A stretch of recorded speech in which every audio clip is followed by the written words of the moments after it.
এটা কথা আপোনালোকৰ দৃষ্টি আকৰ্ষণ কৰিব বিচাৰিছোঁ, বিজেপিয়ে বহুত টুইট কৰিবলৈ আৰম্ভ কৰিলে, সংবাদমেল অনুষ্ঠিত কৰে, কিন্তু নীতিশ কুমাৰৰ দল জেডিইউৰ কোনো সংবাদমেল অনুষ্ঠিত নকৰিলে।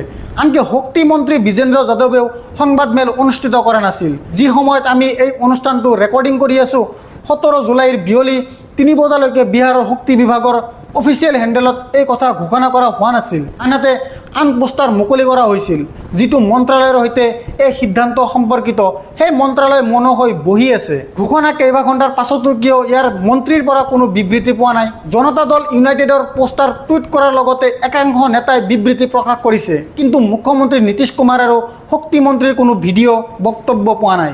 बिजली फ्री हो गया है, बहुत से धन्यवाद नीतीश जी के। गाँव देहात में चारों तरफ फायदा हो गया गरीब को। फ्री हो गया तार फायदे न हुआ गरीब आदमी के साथ बहुत अच्छा हो जाएगा। बहुत अच्छा लाभ मिलेगा, इसका साथ देगा तो। बिजली बिल फ्री कर दिया सर, इससे बढ़ के गरीब को और क्या चाहिए। बिजली बिल फ्री कर दिया, हम लोग के राहत मिल गया बहुत। दिन ब दिन वो अच्छे काम करते जा रहे हैं, उनका समर्थन हमारे तरफ से बढ़ता जाएगा। गरीब से लेकर के आम जन को भी सब चीज का सबका उम्मीद है, और मुख्यमंत्री जी का जो सोच है वो तो सबके लिए एक सम्मान